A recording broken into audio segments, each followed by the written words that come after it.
पर अभी जो है 2 दिन के कार्यक्रम में आए थे, किस तरह का कार्यक्रम था, क्या कुछ अभी जो है प्रशिक्षण दिया? देखिए, भारतीय जनता पार्टी में कार्यकर्ताओं को प्रशिक्षण देना, ये पोलिंग बूथ के कार्यकर्ताओं से लेकर राष्ट्रीय स्तर के कार्यकर्ताओं को भी प्रशिक्षण दिया जाता है।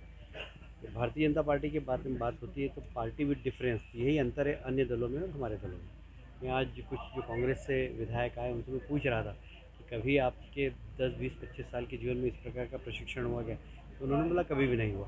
तो एक अलग प्रकार की पार्टी है जहाँ पर वैचारिक प्रतिबद्धता है, भले ही किसी भी नेता ने कभी भी कमिटमेंट किया हो उसको पूरा किया जाता है।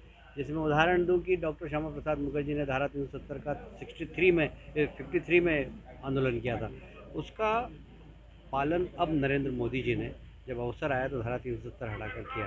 तो ये एक वैचारिक प्रतिबद्धता है और हम लोग उस प्रतिबद्धता के कारण भी कई बार हमारा नुकसान भी होता है राजनीतिक दृष्टि से, पर हम उन नुकसान की कभी हमने चिंता नहीं की। जैसे मंदिर के इशू को लेकर हमारी 5-5 सरकारें गई, पर हम मंदिर बनना चाहिए इसके प्रति प्रतिबद्ध थे।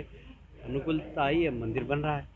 तो भारतीय जनता पार्टी की एक वैचारिक परिपक्वता है और हम कार्यकर्ताओं को भी प्रशिक्षण में यही कहते हैं कि हमारी पार्टी में और अन्य दलों में यही अंतर है कि कल पार्लियामेंट के अंदर जिस प्रकार का राहुल गांधी का भाषण था, अब उनको यही नहीं पता कि जो ज़मीन की बात कर रहे हैं वो उनके नाना जी के समय युद्ध होकर चाइना ने कब्जा कर लिया था।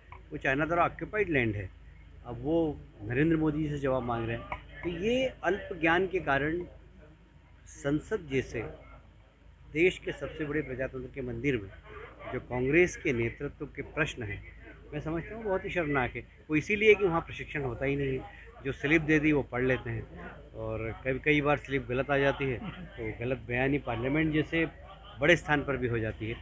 तो भारतीय जनता पार्टी और कांग्रेस या अन्य दलों में अंतर यही है कि हमारे यहाँ कार्यकर्ताओं को प्रशिक्षण के माध्यम से वैचारिक रूप से परिपक्व करना, समाज के प्रति दायित्व क्या है ये बताना, देश के प्रति दायित्व क्या है ये बताना, ये इसका उद्देश्य है। निगम चुनाव नज़दीक है, क्या कहेंगे निगम चुनाव की क्या तैयारी है? और कांग्रेस ने तो अपना प्रत्याशी भी घोषित कर दिया है इंदौर से। मैं तो बंगाल की बात कर रहा हूँ, बंगाल में हम 2/3 बहुमत से सरकार बनाएंगे। प्रियंका गांधी ने गंगा स्नान किया। सर राहुल गांधी का बता दीजिए, हम दो हमारे दो बोल रहे हैं सर। एक तो मुझसे बोल दीजिए राहुल गांधी क्या हम दो हमारे दो पे बोल रहे हैं। वो खुद भी वो भी तो हम दो हमारे दो ही हैं, उनके यहाँ क्या पिछले आज से थोड़ी है। कांग्रेस में हम दो और हमारे दो ये तो कब से चला आ रहा है, पंडित जवाहरलाल नेहरू के समय से।